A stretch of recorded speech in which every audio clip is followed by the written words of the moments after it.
না, আমি পরিষ্কার কথা বলি, দেখুন, আমাদের যশস্বী প্রধানমন্ত্রী এবং এনডিএ পরিচালিত ভারত সরকারের স্লোগান সব সময় সবাইকে নিয়ে চলা এবং সবকা সাথ, সবকা বিকাশ, সবকা বিশ্বাস, সবকা প্রয়াস, এটাই এনডিএ সরকার, যশস্বী প্রধানমন্ত্রী তার কনসেপ্ট। এটা নিয়ে পার্টি বা সরকারের কোনো বিচ্যুতির ব্যাপার নেই। সরকার সবার, সরকার দেশের।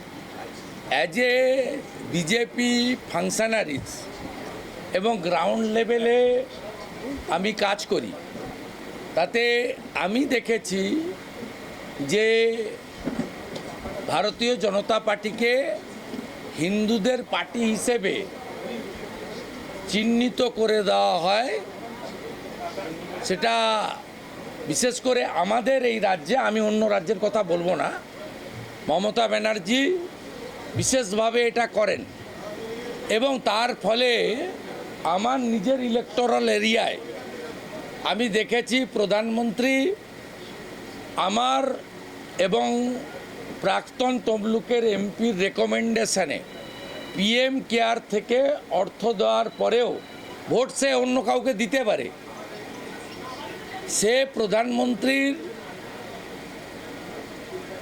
মানে জনকল্যাণের কর্মসূচির সুফল পাওয়ার পরেও আমাদেরকে হিন্দুত্ববাদী দল, বিজেপি শুধুমাত্র হিন্দুদের দল এই হিসাবে যে তকমা, ভোট কে কাকে দিল বড় কথা নয়।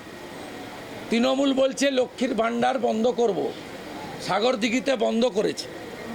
আমরা কখনো বলিনি পিএম কিষাণ সম্মান নিধি বন্ধ করব, আমরা কখনো বলিনি, কারণ আমরা মনে করি যে ভোট হবে পলিটিক্স এবং সিম্বল দিয়ে, কিন্তু সরকার বা জনপ্রতিনিধি সবার জন্য করবে।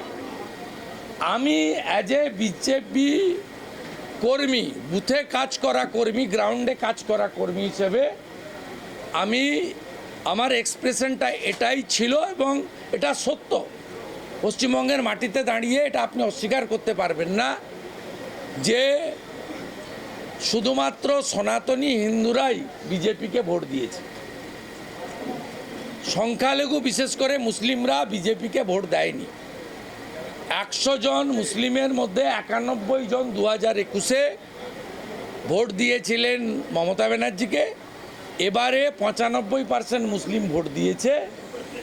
সেই কারণে আমি রাজনৈতিক আমার অ্যাঙ্গেল থেকে বলেছি, এর সঙ্গে ভারত সরকারের ডেভেলপমেন্টের কাজ, ভারত সরকার বা জনপ্রিয় প্রধানমন্ত্রীর সবকা সাথ, সবকা বিকাশ, সবকা বিশ্বাস, সবকা প্রয়াস এই স্লোগানের কোনো সম্পর্ক নেই। আমি বলেছি বিজেপি তাদের সঙ্গেই থাকা উচিত রাজনৈতিকভাবে, যেহেতু এটা রাজনৈতিক প্রোগ্রাম ছিল, এটা কোনো অ্যাডমিনিস্ট্রেটিভ প্রোগ্রাম ছিল না। যে আমার সাথে আছে আমি তার সাথে আছি, তার মানে এটা ভারতীয় জনতা পার্টির মেম্বারশিপ দেওয়ার ক্ষেত্রে হতে পারে, ভারতীয় জনতা পার্টির পদাধিকারী কার্যকর্তা নির্বাচনের ক্ষেত্রে হতে পারে, ভারতীয় জনতা পার্টির বুথ ম্যানেজমেন্ট টিম তৈরি করার ক্ষেত্রে হতে পারে, ভারতীয় জনতা পার্টির মোর্চার কার্যকর্তা তৈরি করার ক্ষেত্রে হতে পারে। এর সঙ্গে এনডিএ সরকার প্রধানমন্ত্রীর স্লোগানকে দয়া করে মেলাবেন না। It's a completely a small BJP worker as per his ground reality এবং last experience of the last parliament election.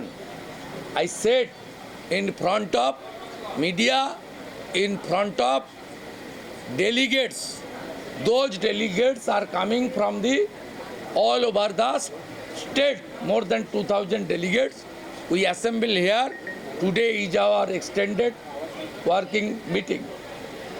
The slogan raised by the Honorable Prime Minister, it's a slogan of the NDA government. My statement is not related with the government slogan. It's very clear.